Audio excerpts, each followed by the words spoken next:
So, good morning, everyone. Thanks for being here. I'm so grateful for your willingness to be here with us. Let me just do a quick introduction for those watching at home. I don't know how people are laid out on the screen. It might be different at the moment than what I'm seeing, but I want to thank Rue for joining us this morning. Rue, why don't you give a wave there so everyone knows you? There we go. We got Rue. We have Anthony. Anthony there. We have Miriam. Okay. And last but certainly not least, we have Darren joining us, rounding out our roundtable today.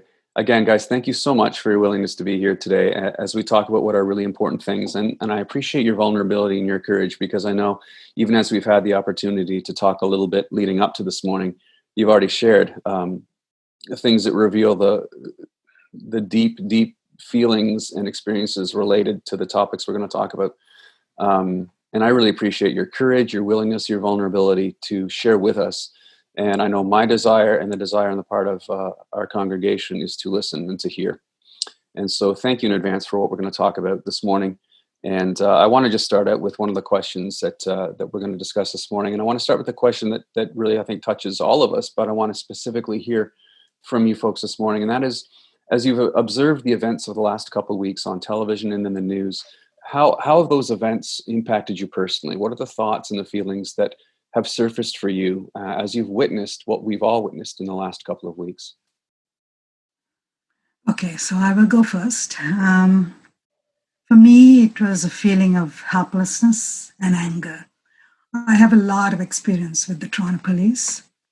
I have been their auditor for a number of years when I was working at the City of Toronto, and I headed the internal audit area. And even before that, when I was with the Auditor General's office, I was the auditor who led everything at the Toronto Police.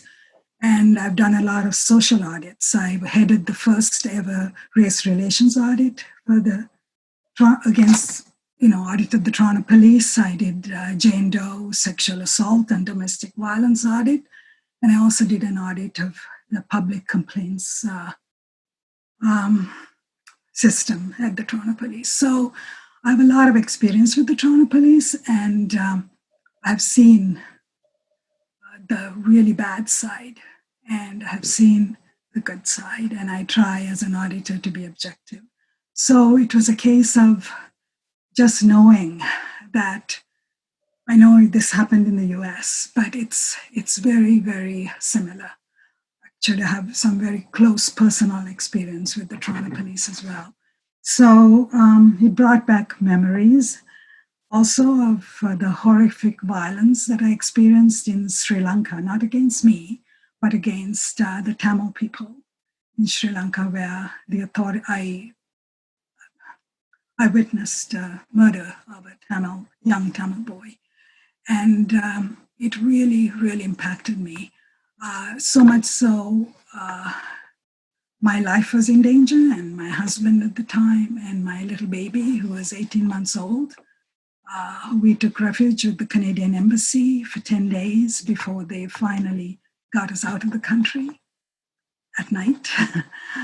So the trauma of all this, and also knowing the Toronto Police, knowing how police treat the minorities, knowing how police treat the Blacks especially, it's just helplessness and anger, really. That is, in summary, what I felt. I haven't felt this much before when things happened, or the deaths of other people. I haven't felt it as strongly as I felt this year. And I really keep away from social media in terms of I didn't really see the whole video.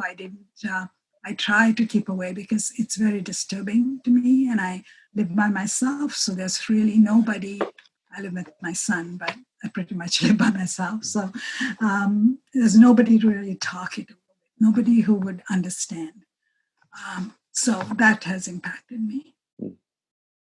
Thanks, Rue. Kevin, when you have two young sons who are young men of color, and you see these kinds of images with such callous disregard for humanity and life, it is traumatizing, because as a father, I have to find that place within myself to speak to my family, to my two boys, and bring some context to this so that they can face life with some kind of aspiration for the future. And I found myself in a very difficult, dark place because, you know, it's just such a difficult thing to come to terms with. And so in that initial, in the initial impact, I really just found myself in this very hopeless place and having to really sit down and have a conversation with God about where I need to be. And you know, I'm gonna at this time I'm gonna leave it right there because, you know, I just want to talk to answer your question about the impact of it. It is that spirit, that feeling of absolute hopelessness and powerlessness that it's almost not almost it is actually dehumanizing, and you feel that you're living in that space where your life is not valued by a group or a class in society, and you know it is a very dark place to find your soul. Thanks, Anthony. Appreciate your honesty. Yeah, I mean, to like piggyback off that too, with what you're saying, you being able to, you having to basically have this conversation with your sons. For me, having a young son who's just about to turn 4, like seeing everything and hearing everything, it honestly makes me scared for the world that he has to grow up in and he has to, you know, get raised in. He's young now. He doesn't understand it, but when he gets old enough and starts to understand it, it's scary, you know, to tell him you have to be careful of doing this. You have to be careful of doing that because somebody will mistreat you because of your race and because of your color. And, you know, I mean, this week it's just been filled with frustration, anger, sadness, hopelessness, just trying to make sense of all of it and also wondering like how many more Black lives need to be lost at the hands of police in order for people to wake up and realize like what's going on is incredibly wrong. With my generation being so wrapped in social media, we're always checking Twitter and Facebook, and I've had to step away from it because there's still some people that are very insensitive to it and very, you know, saying some very disparaging comments. I've had to deal with a few people, unfortunately, on my social feeds who have been saying some very unfortunate things, and to try and fight that back, it's exhausting. It's exhausting because it's a very frustrating topic, and it's not a, you know, this opinion, that opinion. It's wrong is wrong, and what is happening right now is very wrong. Yeah. Thanks, Darren. Yeah, I do appreciate that, and like Darren was saying, it's just wrong and frustrating. I think that's the biggest word that you hear from everybody. It's so frustrating. It, of course, it brings up all of your fears that you have to teach your young Black boys and boys in the community. Don't run. Don't be afraid. Be comforted, and you have to teach them how to put their hands up, and not only that, that sickening feeling every time they go out the door, that they think and you think that it could be their last time, that they feel they feel that they can't act like regular, silly kids. You know what I mean? The consequence for them is very different. And so that's a very, very sickening feeling. But at the same time, you get the extremes that you're getting from friends, and I'm happy that you're talking about it, Kevin, as well. And it starts with some friends who are saying, I finally hear you, I finally see you, I see you, and I'm sorry. um those words from a few friends. Of course, there are friends who says, I don't even understand what this stuff is all about. That blows my mind. But those, just one or two who just right in my face, in my eyes, just as, Miriam, I'm sorry. And it had nothing to do with me. And it's I'm sorry that my eyes have been closed all this time, and my eyes are open, and I'm going to make sure that my eyes are opened, and that my kids' eyes are open, and my grandchildren's eyes are open. That's the story that causes you to get up in the morning. Thanks, Miriam. I appreciate that. Ruvani, I appreciated something you said, Rue. I'm going to keep calling you Rue. That's okay. One thing you said in your email to me earlier this week when you worked with the police, you did identify that, that most of the police officers you worked with were very good. Most of them were good people who did their best, but there were some, who were bad, and when they're bad, it's really bad. And so, with regard to those who work in law enforcement, we want to recognize that it's certainly not a case that every single person is doing their worst. But boy, when we are not sensitive, and when we are operating with those biases in combination with our human brokenness, the cost of that is just immense, and how it impacts entire systems. It's not just a singular thing. And the difficult thing there, like what I found is, and I interviewed lots of police officers. I interviewed lots of people of,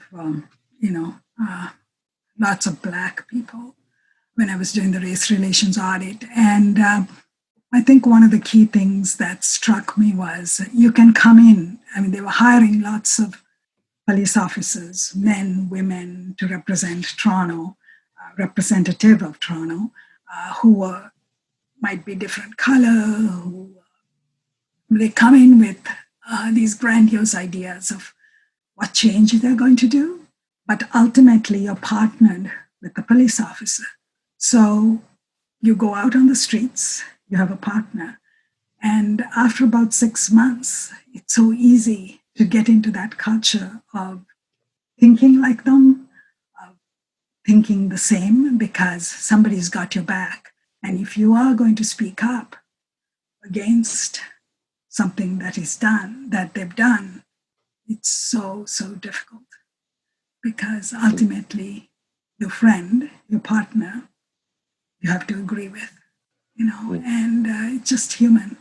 And I can understand that. And yet to stand up and say, no, wrong, that is wrong. The way you treated him is wrong. Mm-hmm.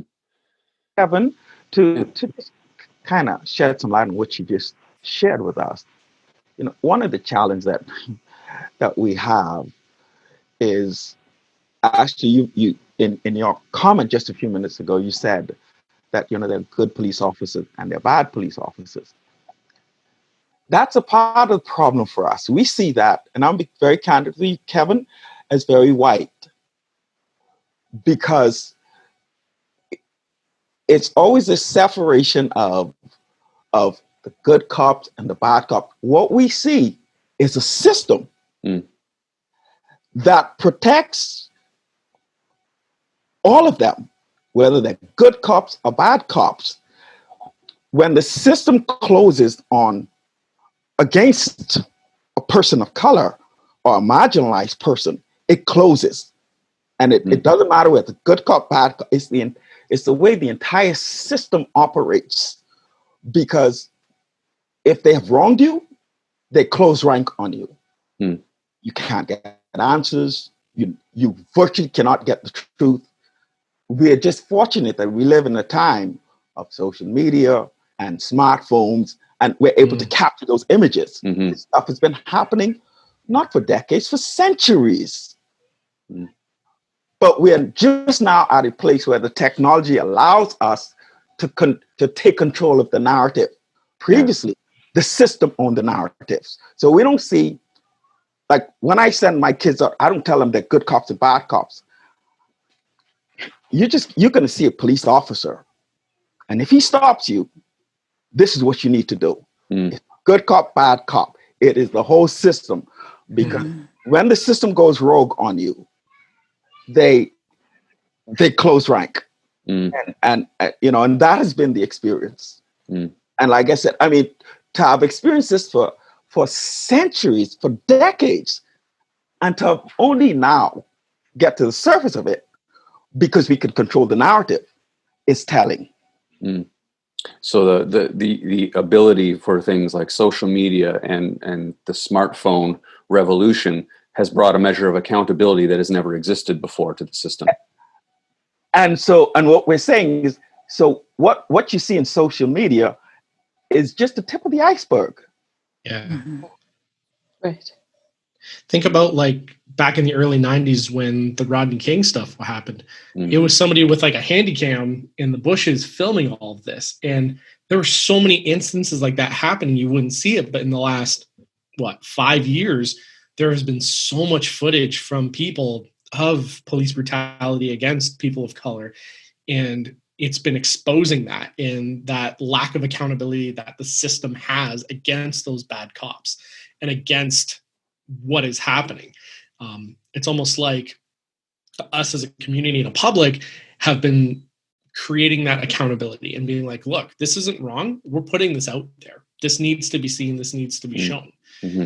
I think the unfortunate part of that is even if there's video and evidence put out of people being visibly beaten and basically like mangled, there still is they were just in what they were doing, coming from the police system and coming from the law enforcement. They show no wrongdoing when clearly there is absolute wrongdoing. It's just a matter of people spreading that and sharing that video and sharing that message, and to the point where we're here now with George Floyd's death, and we're at a tipping point where it's enough is enough. We're not taking any more. This is the status quo. This is wrong, and we're going to make our voices heard, and we're going to let everybody know that this is wrong. If we have to make a huge movement, then we make a huge movement. And yeah, I just feel like now, like with kind of, sorry again, long-winded answer with the social media input, it's just been a huge help in accountability against these wrongdoings.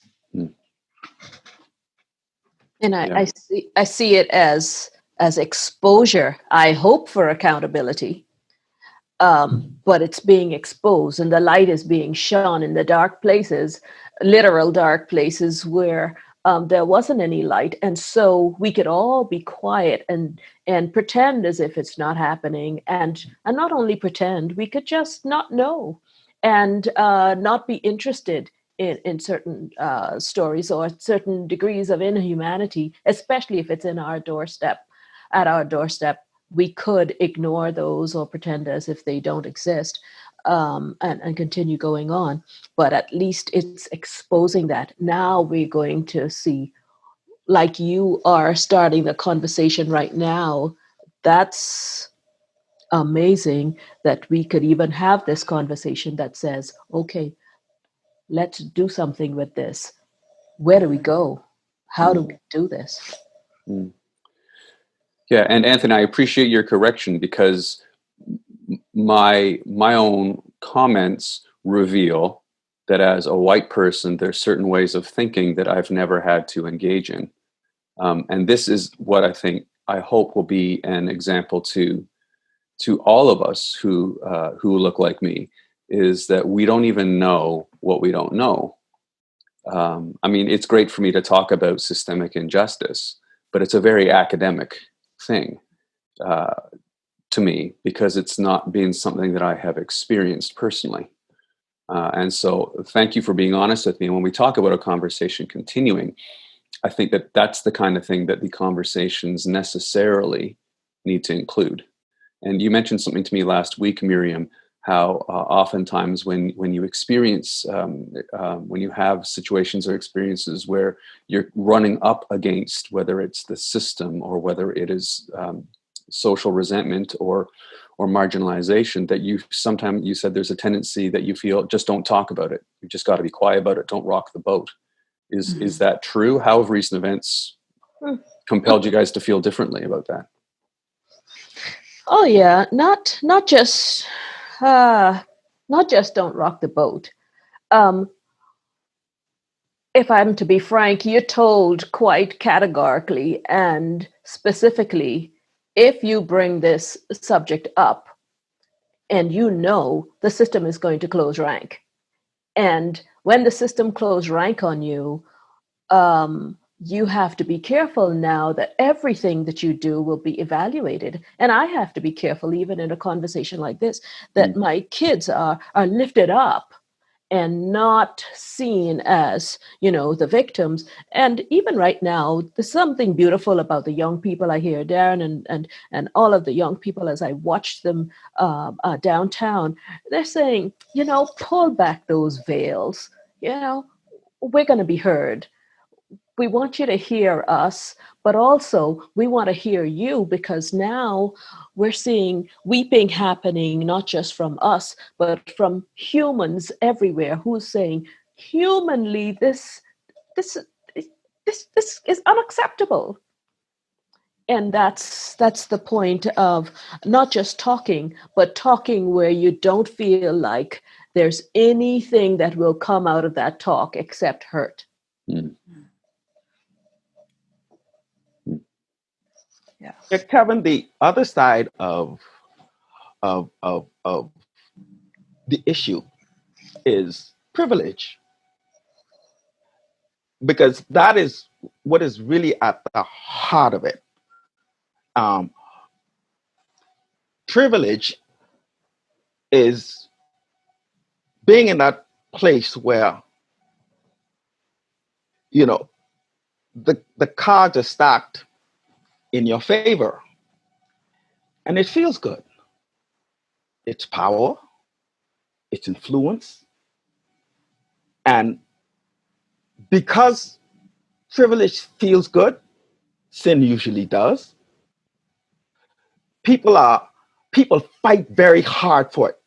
That's why you create these very evil, mean-spirited system to oppress others, because privilege feels good. Whether that's, and all of the benefit that brings, economic, lifestyle, it just feels good. We talked about earlier some of the things that you want in the conversation.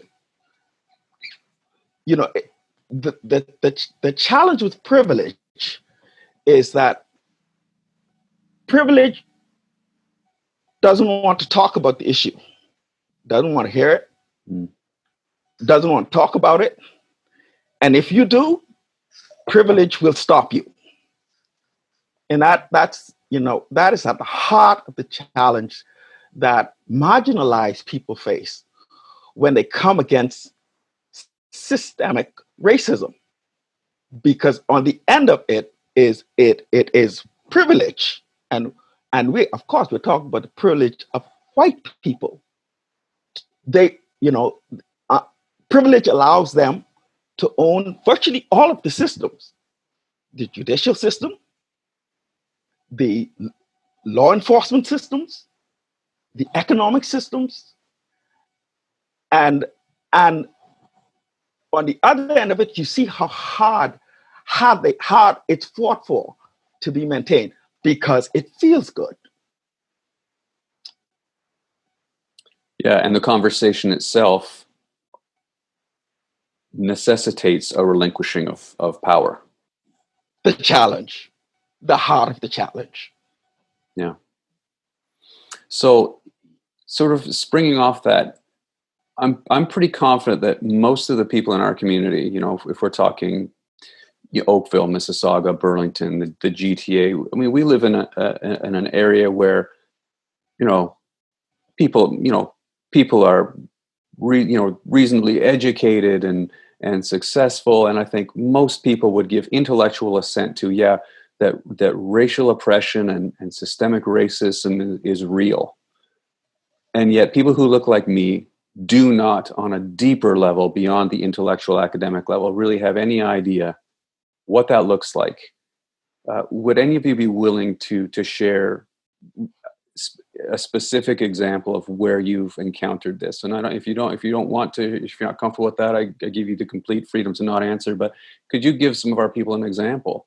Like, what does this look like? Because it's what we can talk about statistics and we can talk about trends, and it's easy to argue digits, right? But it's a lot harder to argue with people's actual experience. And so, would any of you be willing to share how you have experienced it, even in our own context here in the GTA, that helps create a backdrop against which people who look like me, people who are white, can help, could get a handle grip? Okay, I'll go. Very recently, probably about 6 to 8 months ago, I was walking my dog, and she's a potcake from the Bahamas, and she's a rescue and a lovely dog. Anyway, she's very friendly, so I was walking her, and there was this elderly couple walking towards me, quite close to my home, and she goes wagging her tail. She thinks everybody has treats, I think. So she goes to them and they say, "Oh, what a beautiful dog." And I said, "Yeah," I said, "she's a rescue. And she's from the Bahamas." And I always say this, and I don't know why. I said, "Canada is a land of immigrants." I said, "We even welcome immigrants, immigrant dogs." And this man, he kind of straightened up, looked me in the eye, and he says, "I don't like immigrants." Like, we were so close, there was no COVID or anything. And his wife just took his arm and dragged him, and they walked off. And I was kind of stunned. So I took Harley and I walked on, and my heart was beating fast, but I walked. That's just one example of what I've experienced, something quite recently. Rue, I'm so sorry.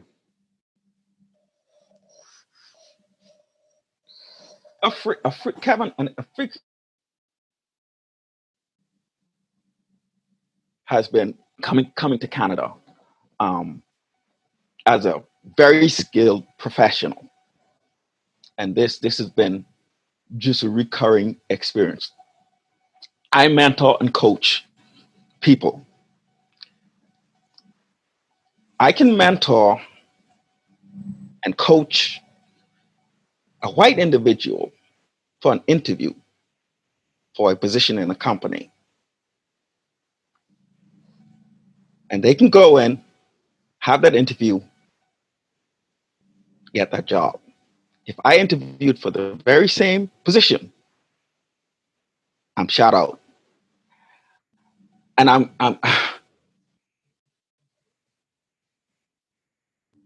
the trickiness of very easy. You say, well, you just weren't very successful in the interview.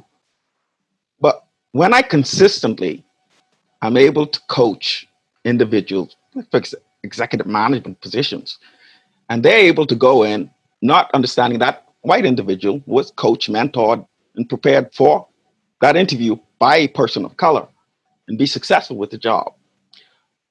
I've had over 200 interviews for executive positions in Ontario, and I have been successful with none of them. And there it's just this awakening. And you know what it is, when you walk in the room and you feel when the air leaves the room, And the interview ended before it even began because an assessment was made that you are not a right fit the minute they physically saw that you were a person of color. And, you know, it's difficult to communicate because it's difficult to prove. And that's how the whole system works. And that's how powerful privilege is, because it can keep you out and leave you out without a ground for appeal. You, you almost can't put a finger on it because it's invisible, but it is ever, ever present.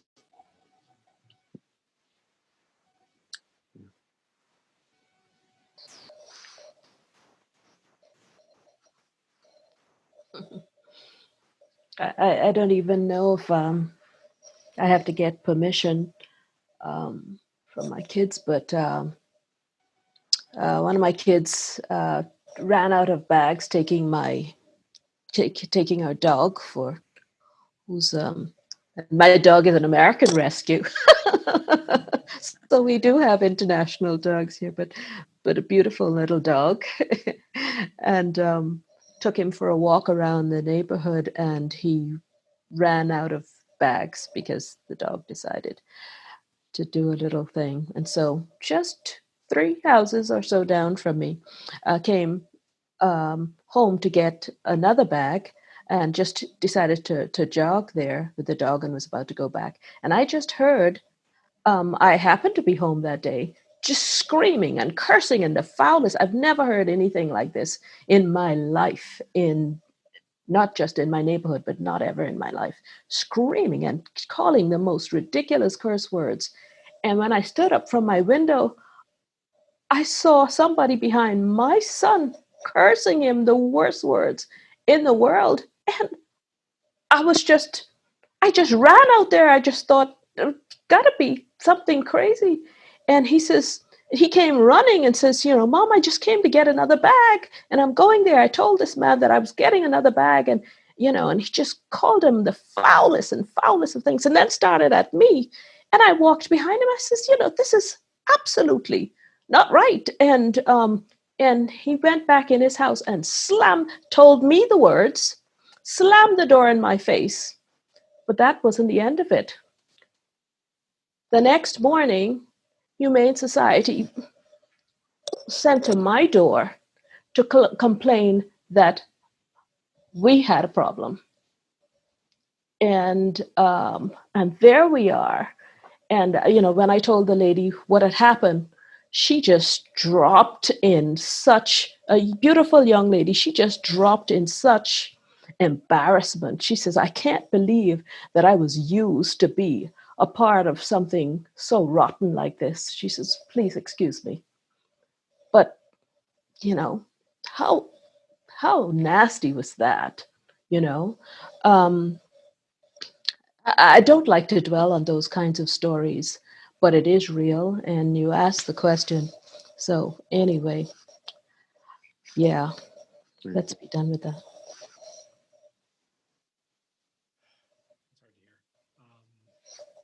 Are you muted, Darren? There we go. Can you guys hear me? Yeah. Sorry. That's really hard to hear. Wow. I can't even fathom what each of you guys have gone through with that. It's hard. I mean, in a sense, I'm kind of fortunate enough, like growing up in somewhat of a multicultural neighborhood. When I was young, I didn't have to endure that. Growing up, and especially for me as an Indian African Canadian, after not and looking more Indian than I am, especially after 9/11 happened, things changed for a lot of people of color like me. And airport trips were never the same, because you go through and you're automatically getting screened. There are tons of people, and you see a lot of white people getting, through. As soon as you walk up, they screen you. I've had times where going over the border now, for anybody who knows, like my wife, Jenny, and my family, Karen and Jeff Ward. Karen and Jeff Ward are my in-laws, and my wife, they're white. And this was like 10 years ago. We were going over to the border for for Christmas with our family. And the cop actually pulled our car aside and interrogated Jeff and Karen about why I was in the car. And they were thinking they were smuggling me into the country to get a job. Like, no, we're just going over for family Christmas. I'm the only person of color in the car. So of course they're singling me out on that. And as far as like recent, this would be back when I lived in Thunder Bay for 5 years. And for anybody that does know, Thunder Bay really, really suffers with the racial divide for Blacks and for Indigenous people. It is horrid. That's another story for another time. But I do remember one time at an establishment I was working at, I was helping a gentleman process payment for a cell phone. And as we were going through, he didn't have the proper identification. And he started yelling at me, cursing at me right in the middle of the store, calling me every racial obscenity in the world. And I tried to keep my cool. And I was listing off all the identifications. And I remember him list off a status card. And he went on these insane tirade of immigrants and Indigenous and how they are stupid and they are wrong. And I'm just sitting there, I'm trying to keep as much of a cool head as possible because I just wanted to lose it on this guy. But he was asked to be be removed from the store. His wife was pulling him out like, this is enough. You need to stop and cool down. Just seeing stuff like that and hearing stuff like that, and even being personally called those names, it's hard. And I'm a man of peace. I don't like conflict. I don't like yelling at people or getting angry. So trying to hold that in, it hurts more than it should because you bury that hurt deep inside, and you feel it later on when you get home, and it sucks. And I know for the rest of you guys, like I know my stories aren't as bad as what you guys have gone through. I know the feeling of that is just so bone rattling, and the patience to try and be calm is very, very difficult. And yeah, it's insanely frustrating. Wow. Well, thank you for sharing you guys vulnerably. I know that that's not an easy thing to do, but I appreciate your honesty and your candor. Evan, I'd like to talk about my first experience of discrimination when I came to Canada. Sure, please. I was riding a bus in Ottawa, and as always, I'm not quite sure where I'm supposed to get off, so I'm sitting in the front of the bus, and there are quite a few people at the back. And there was this elderly lady who got in, and coming from Sri Lanka, we are really, really taught no holds barred. Like you gotta respect older people, and I personally I love older people who are older than me. Now I'm up there, but so this older lady got in, and she sat in the seat, sort of 90 degrees from where I'm sitting, and I'm sure I smiled at her. And she asked me where I was from. So I said, I'm recently in Canada and I'm from Sri Lanka. And then she started railing into me, like utterly loud, railing into me about how she hated immigrants who come to this country and take our jobs and they're so dirty and this and that. And I sat, and honestly, it's so clear. It was so long ago, but it's so clear. I could not move from that seat. I was paralyzed. And I'm sure I had this silly smile on my face and nodding at her while she's talking to me because I was so taught to not speak back. And all these people behind the bus. And I was like so ashamed. I felt like, I wish I could disappear. And I didn't, after that, I kept telling myself, why didn't you get up? You didn't have to say anything. Just get up and move to the back of the bus. But I was just paralyzed. And that was one of the worst personal experiences in my life that I felt. And I was very young, very, very young. I must have been 19, 20 at the time. So that kind of something that really bothered me. No, I wish that we could say that it is just isolated, that the circumstances are just isolated, and it's so unfortunate that it's a weekly event, and it's so frequent that not that you don't want to talk about it, um, but you don't have a clue. Because Anthony and I were talking the other day, recognizing that it is so much bigger. It's the system. It is. It's so much bigger than the circumstances and exactly what happened or who did it. You realize that this thing about me versus you, or that I could be better than someone else, it's a bigger issue that could be infused in any person's head, in any system, in any politics, in any community, in any world, that any person, we have so much respect for dogs and cats and trees, but any person could absolutely think that way. It just blows your mind. It really blows your mind, because that is not the teaching of Christ. And that's the one thing that Black people, people of color, it's just been the wonderful word that we got from Christ that we hold on to for dear life, because those simple rules, anyway, it's just so simple. Thank you, and Ruth, thank you for sharing that. And the words "I'm sorry" seem far from adequate for each of you, for any of you, with regard to what you've experienced. I wonder, is there anything you would specifically like people in our church, whether it's the Chartwell congregation or sort of the capital C church, to know? What would you say to the church about what we've been talking about? If there was a specific thing you would want to say, what would that be?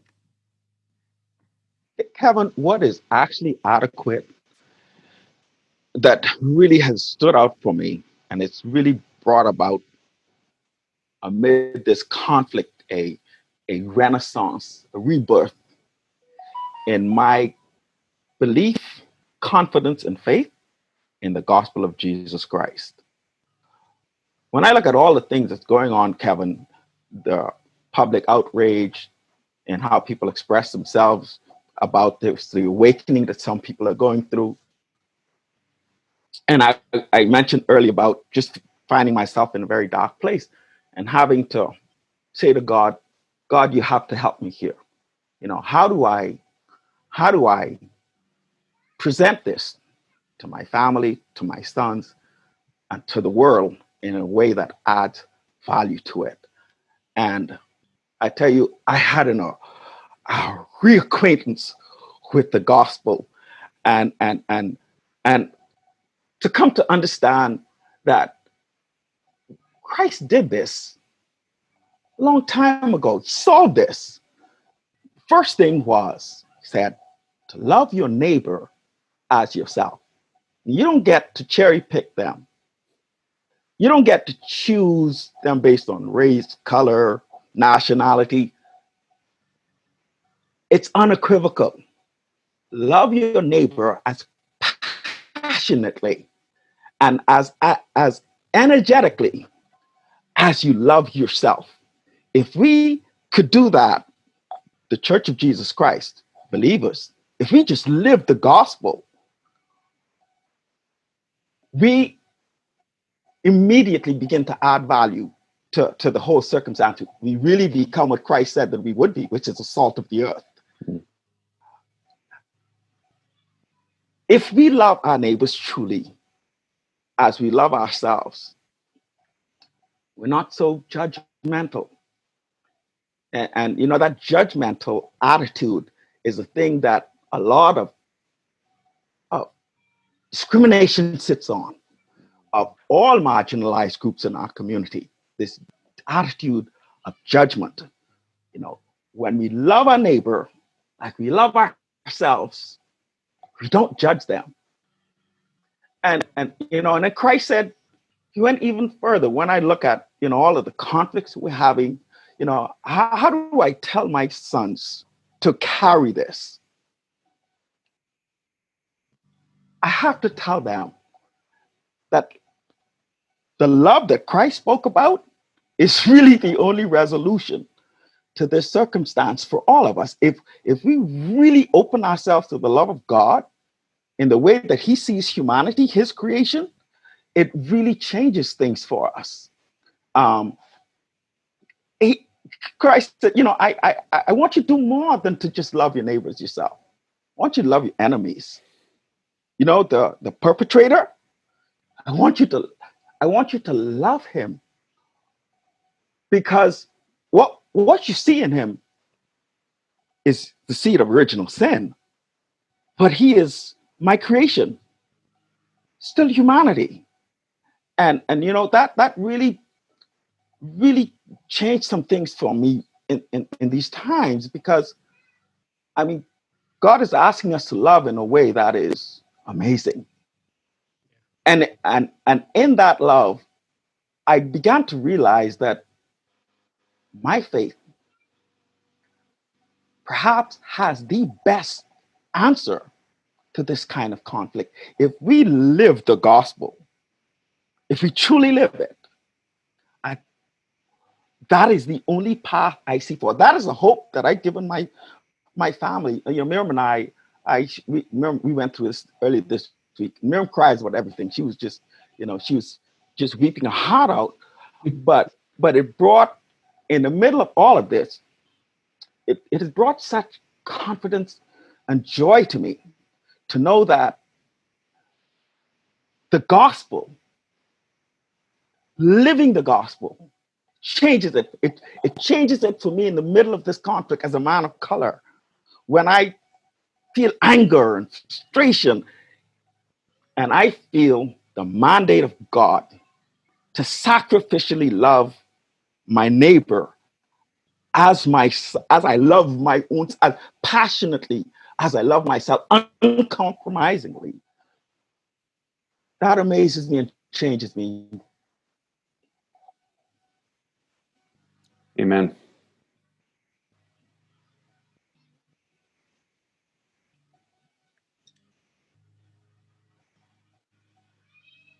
Anyone else want to share anything you would want to share with the church? Man, that it's real, it's happening, and it's wrong. I think people get misinformed that because we live in Canada, oh, we're not as bad as the States, or it's not happening here. Sorry to break that bubble, but it is. It's happening here. And I had the conversation I had with a gentleman on my socials a few weeks ago. He mentioned to me how, racism isn't as bad as it used to be. I'm like, but it exists. Doesn't matter if it's bad or good or when it still exists, and it's still wrong. It's Let me brutal. guess. It was a white guy who said that. 100%. 100%. And, you know, kind of piggybacking off of your last statement there, you know, the really only way to respond to this is love and grace and prayer. And I told this gentleman as I was messaging him, I'm like, bro, I love you. You're a good man. You got a great family. And I'm just going to pray that God opens your eyes to the injustice and discrimination that is happening in this world. And that, you know, God would break that privilege from your head and have you realize that what is happening is wrong. What is happening is real. And it doesn't matter if it's a good or bad, or, you know, this whole thing is not a what political side you're on. It is a human rights. People of color are getting discriminated, hated, bullied, and killed because of their color.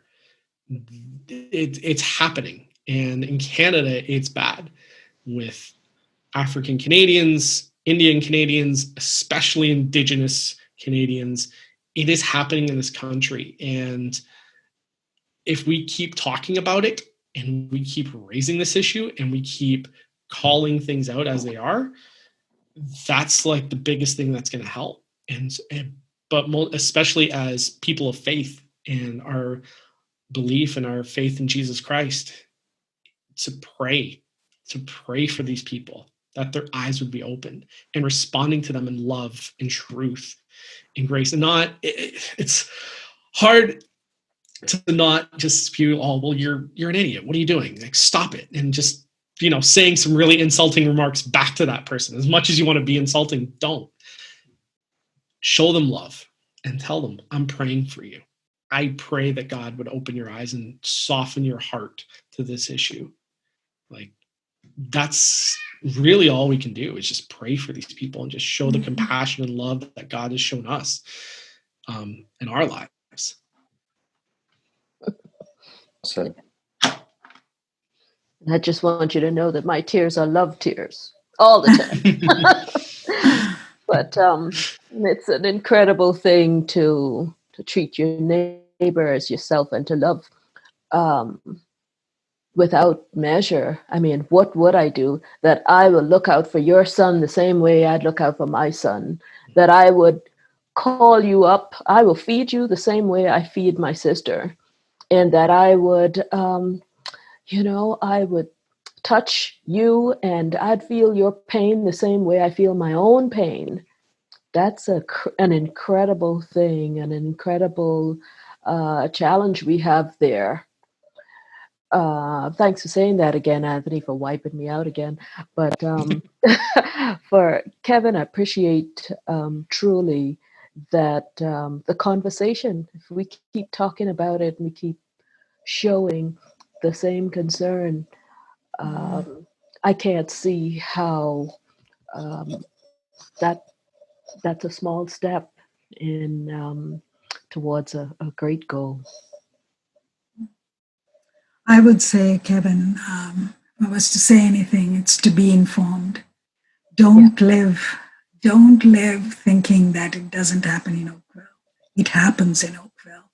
I know I don't want to talk about what my son went through at OT, but we had to take him out and put him into Blakelock. And it was because he was a mixed race. He was bullied because of that. And so it happens. It happens in Southeast Oakville. Just be informed, and I think ultimately appreciate each other's differences. Yeah. Right? Appreciate them and get to know people and get to love their differences and be open to people who are different than you.